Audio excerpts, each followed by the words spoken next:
Ladies and gentlemen, the writer-director of American Hustle / Bullshit, my friend, the only director who's ever asked to use my shower, David O. Russell.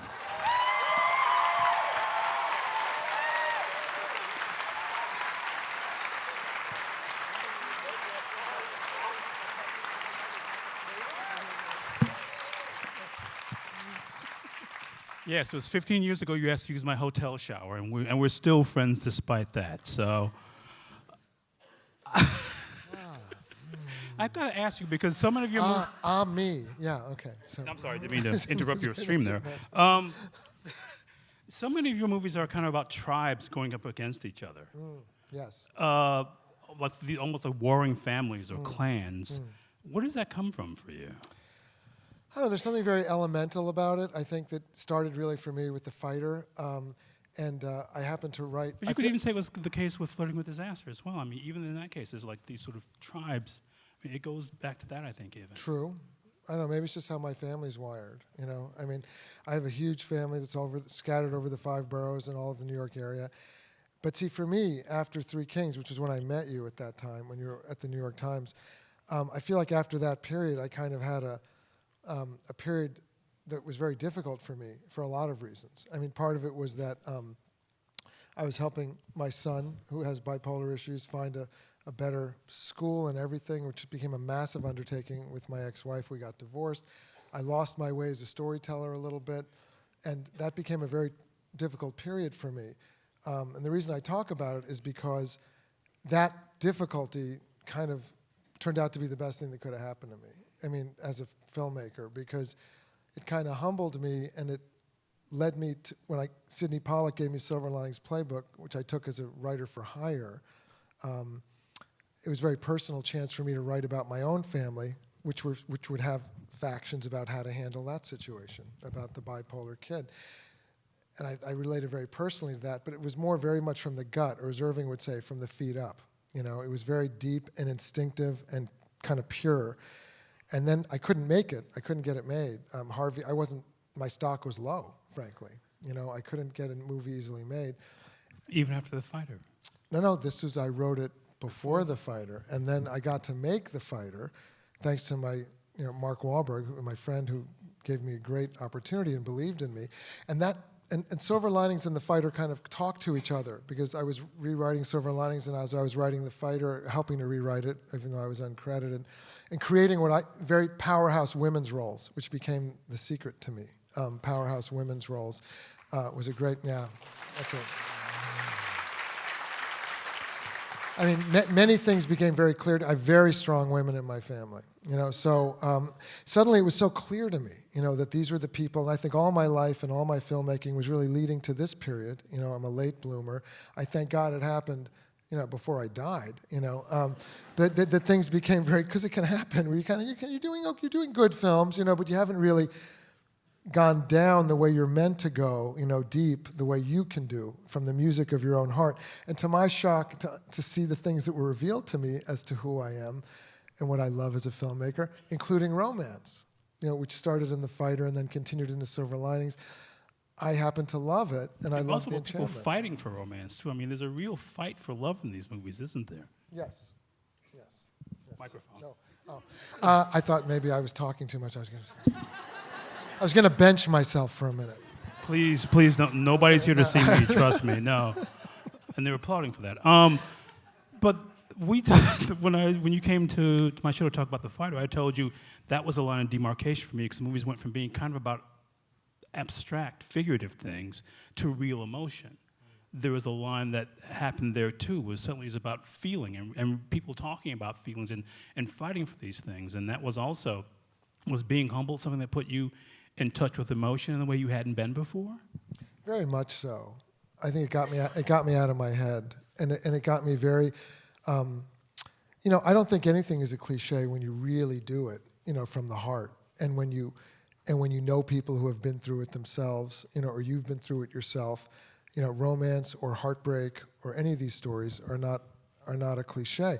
I would have looked at The Fighter or Silver Linings and said, I don't know, I would have overthought them. As it was, The Fighter, I don't think of these films as categorization or categorizable. They're all about the emotions and the people, to me. That's the whole thing to me. Or as Sinatra would say, that's the whole trick of the record. That's the whole thing to me. And that's why I'm there. And that's what's endlessly fascinating to me and exhilarating to me. There's like an aliveness in that I find, and I want to feel exhilarated when I leave a movie. I mean, no matter the heartbreak or the passion that's in it, the aliveness. When the Duke Ellington record, which Amy Adams says, saved her life many times, that is a Duke Ellington record that I love. And music and cinema have saved my life many times. They're better than any pill that's on the market, as far as I'm concerned, and they can change your day or your week. And I always have to have a classic movie that I'm looking at every day, some part of it, just 20 minutes of it. And it's like having a song in your head. Was there a movie you saw today or a piece of music just that you came across on this very day? Today I've been watching African Queen, which I hadn't seen in a long time, which is an extraordinary movie. I mean, John Huston's African Queen. It's kind of a perfect movie. I could spend the next hours talking about it. But I mean, because it's like these two people on a raft, and they go through virtually everything a human can go through on that raft together. And it's also very romantic in the end. It's very enchanting. Yeah. And it's interesting, too, because the other line for me between these movies, and we've talked about this before, is those early movies felt like they were made by a much younger man. For sure. I mean, they felt like they were movies made by a kid who sort of thinks about things in really sort of abstract terms, and this is this opposition, this other idea in opposition. And it seems almost like you freed yourself up to be in touch with feeling, which I find to be an extraordinary thing, because that's not something to see somebody change in midstream like that is, I think, an extraordinary thing for a creative person to do. Yeah. I don't know. The only way I know how to answer that is I've probably always been 10 years, emotionally 10 years younger than my actual age. I'm probably famous for that. But it's served me in some ways, but I had to catch up to the rest of the, I don't know what else to say. No, because I just think to go from making movies about ideas. Yeah, no, I'd rather make it about, the fabric of the people. Their world is as compelling to me as the story. So who they are in their house, their bathroom, their kitchen, their bedroom, what they're listening to, what they're eating, the piccata that Carmine Polito and Dolly Polito say it's the piccata of the gods. They're so excited about the piccata in the restaurant. I've been there when people are like, you gotta have this, and it's like, because it's something that they really, that's what puts their feet on the floor every day. It's like that special stuff. So I love all that emotion. And Christian Bale, to go to what you're saying about emotion, I would say all these movies are operatic in some way. And so Christian, we were talking about this, and he rightly observed that I think everybody has an opera of emotions going on inside themselves. They may not express it that way. The members of my family happen to, but they may not express it that way. But you go to sleep and you have a surreal opera that happens every night of your greatest dreams, desires, angers, hopes, fears, that crazy, and you wake up and it goes away. And he said that being an actor is like a waking dream where they get to live that craziness and that emotion as a person. And so that's what our set is. It feels like everybody's gone to an altered state. Jennifer describes it as a high. I was reading something where I'm always reading these old interviews. And I was reading this old interview with Paul McCartney from the early 70s, and he had happened to meet Dustin Hoffman. And Dustin Hoffman said, I wish I could write a song like you. And Paul McCartney said, but what you do is very similar to what I do. You pull it out of the bag, don't you, man? You just do it. You don't know where it came from. And that's the magic that I think Duke Ellington would call beyond category. What he called his music. And that's what I'm trying to do with these actors, and they're doing. So they're going to that place where they're pulling it out of the bag. When you're sitting there in a scene with Bradley or Christian or Amy or Jennifer, you know that something's going to happen. And my job is to take them to the precipice of that by creating that role in the first place that gives them, and you need a doozy of a predicament. Each of these films has a doozy of a predicament, whether it's The Fighter or Silver Linings and now American Hustle. It's that predicament that will allow you to then go rich with every character. Amy Adams, from the most raw I've ever seen her to the most glamorous and beautiful, and everything in between. That was the intention. And I know that when I look at her or Jennifer on a set and there's a moment where you go, okay, there's something kind of like now. Like they're going to go to fifth gear now, and they're going to pull something out of the bag, and it's going to be really intense, and we don't really even know what it is. They don't even know what it is. As you say that, I can't help but think about the scene where Jennifer just kisses Amy. I mean, that's one of the greatest moments I've seen in the movie, just for Amy's take. And that smeared lipstick on her face. Where did that scene come from? We knew these two women were very powerful and smart in different ways, and we knew that they had a very electric thing between them, that they could be hatred, but it could also be a weird attraction. They're sleeping with the same man. And it actually was Amy's idea that just came to her. Sometimes ideas come and they're from instinct, and you don't know why or how, but you have to trust them. And it just felt really amazing to me, but we weren't sure how to make it happen, and we told Jennifer about it. She wasn't sure either, but we didn't think we were going to do it. We said, okay, we can't figure it out, we're not going to do it. And then on the moment, on the day, Jennifer said, what if I kissed her?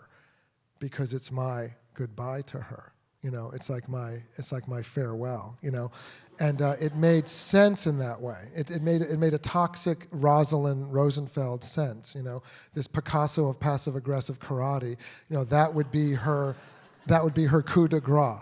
But what really makes it work is that she falls apart immediately. That scene afterwards, she with Jack Houston, yeah, when she just completely disintegrates. I mean, it's just she used up all her karate and she spent. Yes, exactly. She's very vulnerable, and it was a front, and it's as we all must do. That's what interested Christian Bale and I when we first were in his backyard talking about the picture. It's not the historical events per se, because I told the writers and the producer that I would like to rewrite it as I had done the last two films, as about these people, with their permission. And Eric Singer had written a beautiful script, but I had to do it not about events or procedures, about the people instead. And Christian and I were intrigued not by the idea of a mere sociopath or a criminal or a grifter. That we were interested in someone who's a human being with a beating heart, who loves people in his life, he loves the women, loves his child, loves his craft.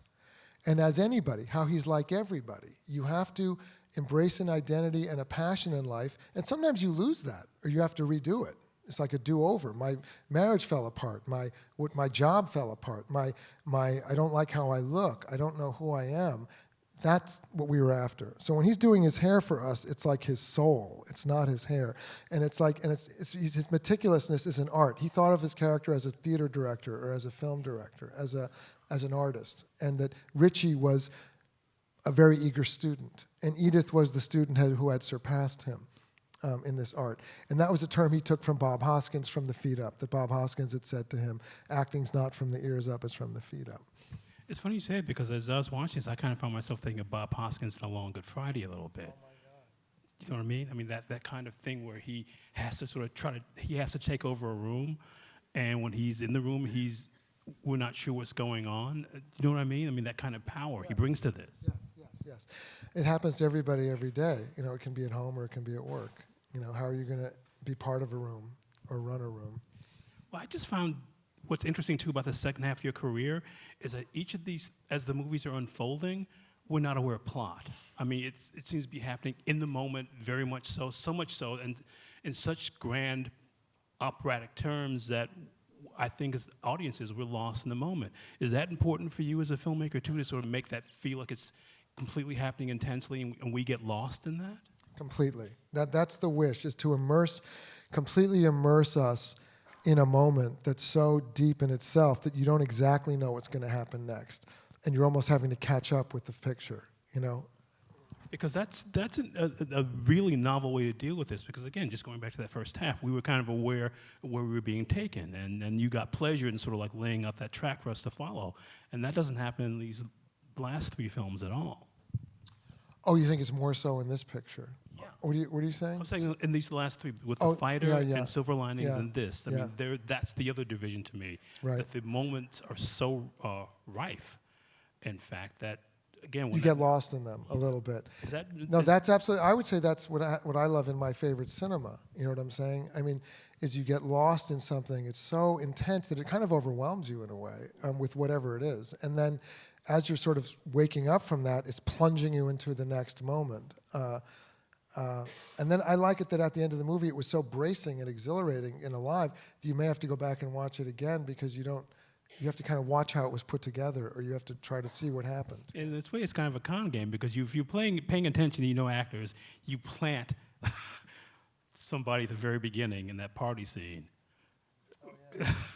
which I thought was kind of wonderful. And also, Paulie Herman, the great Yeah. Paulie Oh Herman, my God, yes. who played the best friend of Robert De Niro in Silver Linings Playbook. Yeah. I just love that you set him up. You even give him a line, so we go, wait a second now. So when I saw him come back at the end, wait, what's going on here? Alphonse Simone. Yeah. The cold cut king of Long Island. Yeah. Well, what's interesting too is the last two movies really feel to me almost like musicals because there's so much music in both of them, and dance is so important in both of them too. It also felt like you were a bit making a Minnelli movie in some way. Interesting. Yeah. I mean, I'm glad Why this is that so funny? Is Vincent Minnelli a joke I'm not in on? I think that the movies are becoming more musical, and I feel like I'm backing my way into making a musical. I don't know. Silver Linings was so musical. If you'd ever said to me you're going to make a movie about dance and a dance contest, I would say you're high. That's not gonna happen. But and even when we were doing it, I was like, are we crazy? Is this going to be insane when it happens? You come to embrace it. There's an enchantment in it, and so that then things come to you while you're making the film. The idea of Jennifer in what they call in England the marigolds. Are there any British people here? Aren't they called them marigolds? I was just told that in England. That's what they call those yellow cleaning gloves. That's a brand. I thought it was because they look like yellow marigolds. But apparently they can also be pink, because there are also pink marigolds, right? Yes. No blue. Are there blue marigolds? No. Purple. This is very educational for all of us now. So, that I said, Jennifer, you're going to sing Live and Let Die. I'm so excited. This song is like a cinematic song in itself. I haven't seen it since I watched that movie when I was 12 years old in the movie theater, with Live and Let Die. And it's a very operatic song that changes a lot. But the theme is so good. But instinctively, again, like The Kiss, I didn't know where it would go. And you have to leave room in the schedule, even though the ADs and the producers are not sure you have left room in the schedule. And they're saying, how are we going to do that? And Jennifer literally gets a half an hour to do it. So she had to memorize 2 songs because they said, what if we can't get the rights to Live and Let Die? The other song. I said, well, you also always need leverage because if you only license one song, then they've got you over the coals, don't they? Yes, you can have our song for $5 million. So the other song was Evil Ways, which she did very beautifully as well. You've got to change your evil ways. Oh, the Santana. Yes, the Santana song. I come home, my pots are cold and my house is dark. So anyway, she killed them both and threw her neck out doing it. And is that why she's wearing the brace at the end?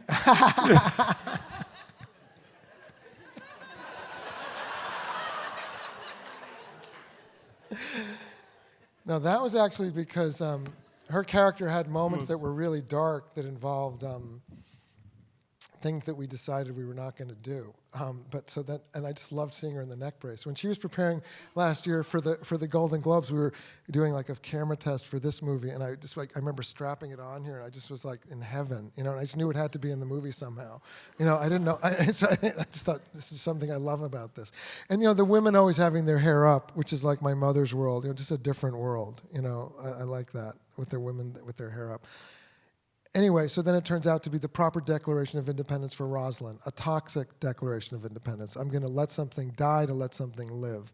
And then it was a great editing room discovery to intercut that scene in the mob car where Irving's being choked by his ascot and all that stuff with him describing it to Rosalind. They put a canvas bag over my head, and you cut to then it coming down. And just watching those two go at it was a wonderful energy to see those two actors. Oh God, you eat that line, you're gonna give the other fella hell as he's fighting for his life in the back of the car. I mean, you need all that stuff. Because I was wondering how you chose the songs for this, because Jeep Blues has an entrance as a song, and just watching Christian with that gut just sort of like conducting this thing and getting lost in it. That's such a great scene. I mean, and he said, I think it's still in the cut. He says, who starts a song like that? Absolutely. Only Duke Ellington. Only Duke Ellington could start a song. It's like the ending of a song. It's like the end or crescendo of a great song. He starts the song like that. And they both get it, so it's the cornerstone. I loved making that charm bracelet for Amy. In fact, if we should get a hold of that and like auction it off or something. Yeah, we should get a hold of that and auction it off. But the movie, I mean, that's what's going on in these three movies. They all feel lived in. I mean, it's like every prop, every costume, every piece of furniture doesn't. None of it feels like movie stuff to me. You know what I mean? It feels It like takes an awful lot of craft and a lot of hard work to accomplish that. But we know what we're going for. We want it to feel offhanded. We want it to feel like you happen to have spied on these people. And that takes Michael Wilkinson, the amazing costumer, Judy Becker, the amazing set designer, production designer, the hair and makeup department, Lori Bell, Catherine Gordon, just incredible. Lena Sandgren and Jeff Haley, and Greg Lindstrom, amazing camera operators and amazing. I think it's the most lush film that I've ever made. But it's lush in a way that, again, nothing feels like it has that sort of movie thing with a price tag hanging off of it where you know somebody just bought it and set it down. These two movies all feel like they're environments that are homey in a way. Even the places that are kind of extravagant feel like they're places that were chosen by a person. Yes. And that's got to be key to you, too. Again, these movies all have that kind of feel of, I don't want to say documentary because that cheapens it, but it all feels like life is being lived on the screen in front of us, if you know what I mean. Yeah, and I would say my favorite sequences in cinema, many of them are like that. Even the sequence in It's a Wonderful Life where George Bailey loses his George Bailey, not Jeff Haley, the Steadicam operator who George Bailey loses it on his family. That's almost like a verite scene, and it was so intense for 1946. People almost couldn't handle seeing. That's why it was a failure. That's why the movie flopped. Yes, it was. And I just wonder too if, in making a movie like this, if you were worried about that because it is so intense. I mean, it plays both comedy and melodrama at the same time, which is why I thought of Minnelli, because the great Minnelli movies I think about, like Some Came Running, have that same kind of feel as well, was doing both in the same scene. And I just wonder, because this has become something that, from Silver Lining Playbook to now to this, it feels like it's become a kind of a thing that you like to do, having that weird precarious balance where we don't know whether to laugh or cry or whatever at the same time. And I wonder where that impulse comes from for you. I think it's just on my hard drive, from my family. They're very... So these movies are all autobiographical in some way. They're from the way that you feel people are, like the way I feel people are. My family became my greatest resource in a way of characters, and many of them are in the picture. My cousin Richie, who is the one who smashes into the table with De Niro and says, this is way too serious for a party. What are you drinking? You need a drink. I mean, he is that guy, not the guy who's going to smash... Apologies, Richie. You're not the guy who's going to smash into the table, although he does know how to knock back a few. He doesn't. He's a big guy who works at the airports, as many in the family do. He's a regular guy. He's a fantastic human being. And when he introduces Carmine, that's like a real guy from a carpenters union or a Teamsters union introducing Carmine. So I don't know. That's a music that's in you. And you then have a homing device for it. I think my family, and it's from how committed they are to who they're being in this operatic way. So that's just really, we're going to drill down and commit to that. We're not going to try to be funny. We're not going to try to be dramatic. We're going to be intense and we're going to be real. And that's either going to be funny or dramatic, according to what happens. I was just saying to you before that I think my favorite performance of the year is De Niro when he turns up in this, because when I saw it, I wasn't expecting it. And that scene, it's so powerful. It really does become a whole other movie when he and Michael Pena are kind of going toe to toe. We don't know what's going to happen. That kind of unpredictability and tension really comes to the fore in that scene.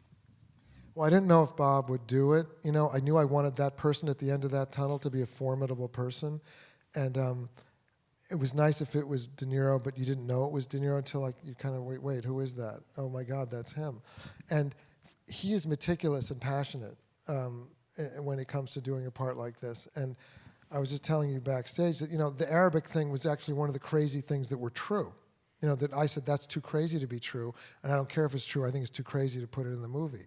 And that's where Bob's on the in these long, meticulous conversations, because we combined Nicky Scarfo, who's a Jersey gangster, with a Miami gangster who looked like that with the head and the glasses. And there was a guy from Meyer Lansky's operation who did speak fluent Arabic and did freak them out, and they didn't know what to do. And in fact, the guy who played the Sheik wasn't even Michael Pena or someone with brown skin. It was Brian Dennehy's brother who had makeup on. So just the truth is just too crazy, that he happened to be an agent, like a cop. So Bob, I say, Bob, I think that's too crazy. He goes, what? And this is how a conversation with Bob goes. Now, wait a minute, David. What did you say? You said, did you say that really happened? Yeah, that really happened, but I don't think we should do it. But you said it really happened. Yeah. Well, I think we should do it.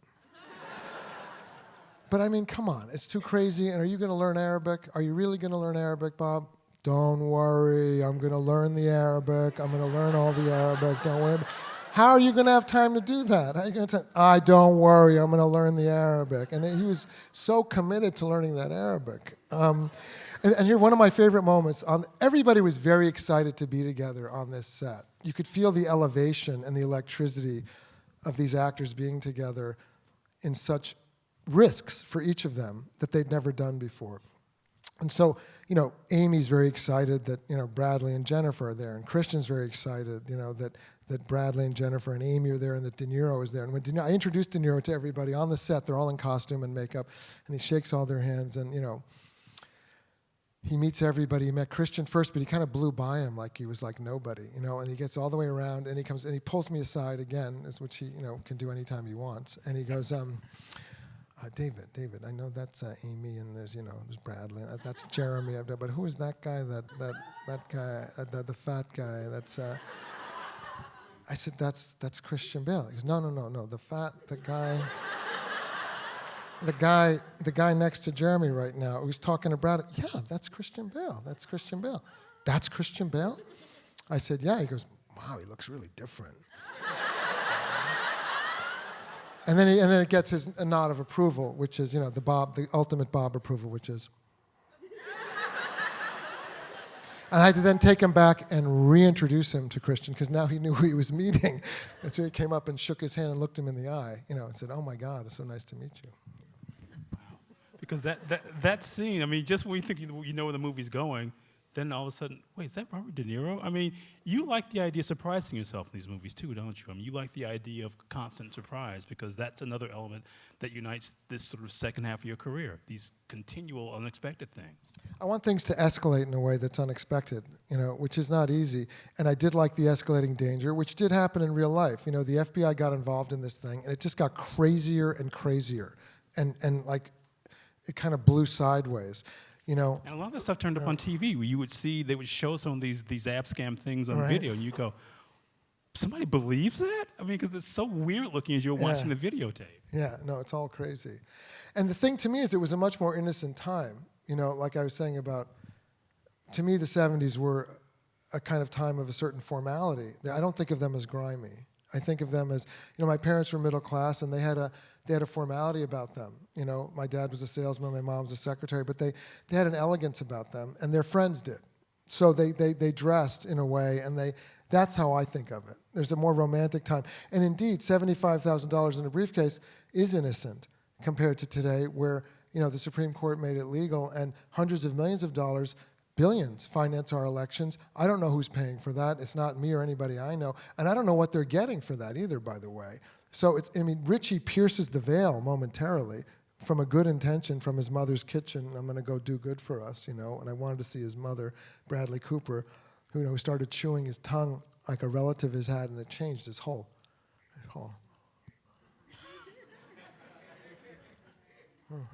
Just looks like weird and different, and his shoulders hunched up. He so loved the rhythm of this guy. He went home to his girlfriend one night as this guy, which is a fantastic story. Maybe you can get him to tell it sometime. Maybe he'll be mad that I told that. But I think he's been transforming since Silver Linings, and he's been working upstream against the guy who had the most successful comedy franchise in the world. And I believe in the guy more than anybody, because he'll show his soul, and he'll do unexpected things, like in that sequence with him and Amy. And that's a great sequence because he comes in, and I like, just like George Bailey, in 4 minutes of cinema, you'll see George Bailey blow up in front of his family, say tenderly goodnight to Zuzu, the little girl upstairs, and sing to her, and come back down and nearly destroy his life with his wife, and then want to kill himself. That's like 4 minutes of emotional cinema. Bradley Cooper comes in, he's amped up, he's excited. Amy Adams is guarded. And during the shooting, I don't call cut because I like to keep them in the trance, and it just deepens it. And I called him over to me while she was still, and the camera was still rolling, and I said, listen, because we knew she was going to reveal herself to him in that scene, all right? But we wanted, it just wasn't, we needed something before it, and I think he needed to melt her. So I said, tell her, and she doesn't hear this. I said, tell her you love her. And he goes, okay, and I go, no, but like, no, really tell her, really tell her you love her. Like it's almost like Bradley saying it to Amy. Like make sure you say it enough times till you see it go in, And he goes, I love you, I'm in love with you, look at me. And he gets down. You can see the moment where Amy's just like, something kind of buckles in her, that was in her as a person. And she starts doing something that wasn't scripted or directed, which she starts leaning forward and trying to kiss him, which wasn't even, and she completely melts into him, and then she exposes herself, which is an act of intimacy and a risk. And then he doesn't take it very well. I mean, the door was open to him. If he said, wow, that's amazing that you did that and I never knew, and who are you really? And I kind of think you seem amazing anyway. Instead, he's like, probably in love with the British girl, not the Albuquerque girl. And he's also, I don't like that you were smarter than me and you beat me after you told me you were being honest with me. So he doesn't handle it well. And I love that moment. And then 2 moments later, and she's explaining how everybody does this. Don't hold it against me. Everybody does this. You do it. You have a fiance you don't even acknowledge. You have a mother. You put curlers in your hair. You live with your mother. And then, like any man, or many men, he says, don't talk about that. Don't talk about my stuff. And also, I'm confused, and I think we should fuck. And then. Yeah, that's what many men would do. Yeah, absolutely, yes. And then it'll all be okay. And she's like, no, you blew it because you had your exit and you drove past your exit, and I'm not doing that. She's become a very old-fashioned character in a way in her Declaration of Independence. Amy plays 3 characters: the Albuquerque girl, the girl who becomes a British girl, and the girl in the middle who's inside saying, where's my love? Where's my safety? Who, for a moment with Richie, when Ella Fitzgerald comes on and they're in their curlers on the phone, that's a real hope. Da da da da da da da. It's still lovely. I also love too that you've got them both in curlers. On the phone. Yeah. I hear a certain melody. It's just such a great song. The tin pantithesis of melody. I heard the kind of song. Anyway. No, we're going to get a guitar for you. You're going to sing the rest of this song. No, you don't. You can't have strings with Ella. So. You think it's real, it's a real hope. And then there's a girl inside, and what was I saying with her? Anyway, I lost my way. No, you were saying that I started singing, that was my mistake.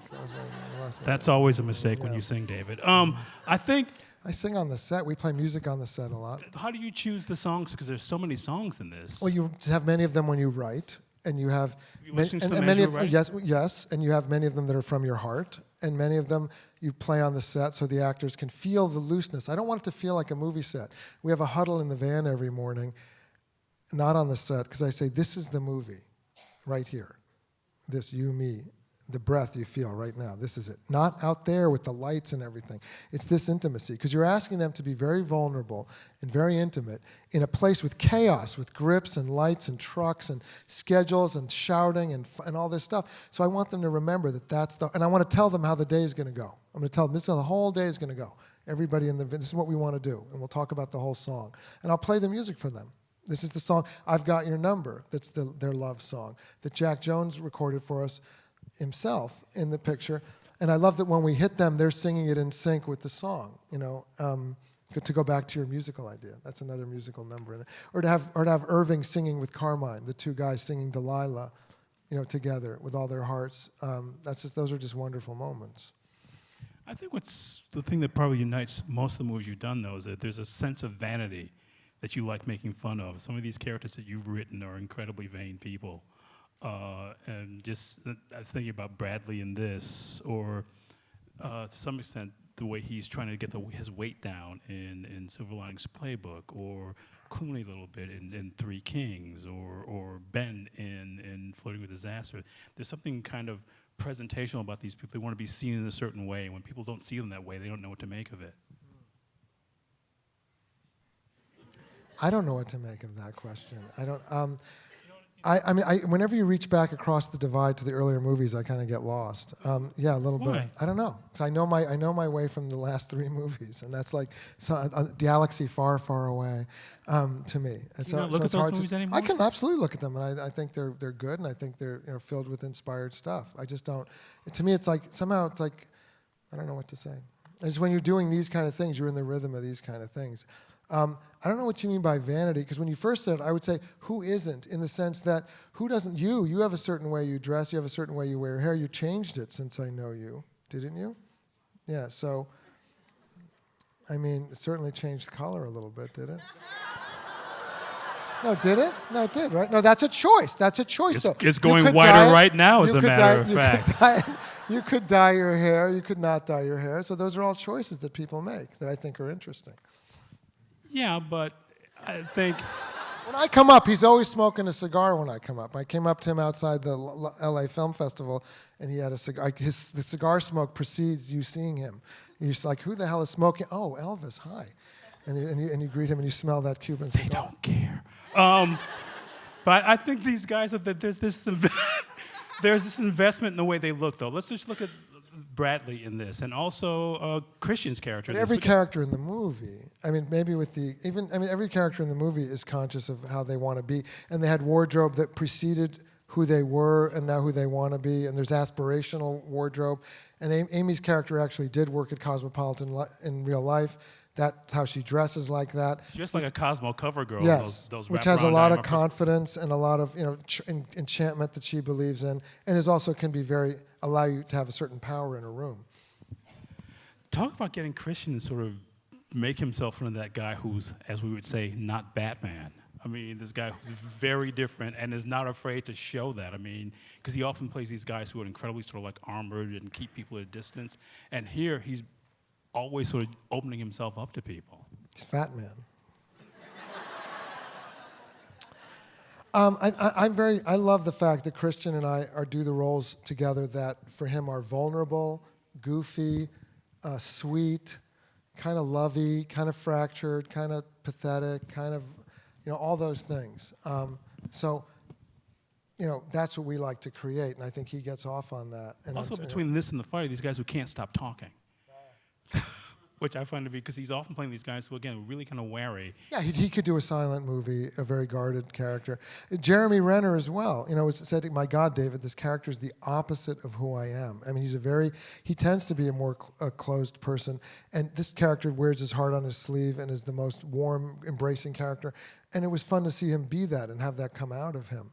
I don't know what to say, except that's the rhythm of the movie, and that was what Christian embraced. That's what we were aspiring for in creating something beyond category, was to create these characters with an intensity and a kind of magic that you hope you reach in some way, I think it's the thing they've all got in common in this movie. Even the people like Irv, who are keeping secrets to themselves, still lead with their hearts every time they talk. I mean, we know what they're feeling, even if we don't know what they're thinking. And one of my favorite moments, which was unexpected, is when Bradley Cooper's character apologizes to Amy and to Christian in the hallway of the Plaza Hotel after she smashed him over the head. And he goes, I'm sorry. He said, I'm more sorry. And he looks at Irv and he goes, Irv, I'm sorry. I'm sorry. And Christian goes. He tries twice and he can't think of anything to say. He has nothing to say to this man. He's just kind of like you're fucked, the situation is fucked, I have nothing to say to you. And that was just a wonderful thing that happened. That's, again, he's expressing his inner emotions. Also, he's a guy who has a great poker face when he needs to in the movie. But I love watching him watch De Niro, or watching him watch his wife go out of control, or trying to control things. Watching him have to decide that he's not going to fight his wife, that he's going to win by letting her win. That is a wonderful moment to watch the look go across his face of I'm going to kill her or okay, no, I have to agree with her, and then everything's going to be okay. I was really, really moved by the scenes he has with his son. I mean, those are really powerful pieces. I mean, when he is with his kid, I mean, we almost sort of get to see the most unguarded version of him. He's a very sweet father. He's a very natural father, and our kids have played together, and so he just took to that very naturally with that kid. And the fact that the real guy did have a big heart for his kid, helps. You want to know that he's a human being. Let's thank David O. Russell for being here. Thank you, guys. Thank you. Thank you.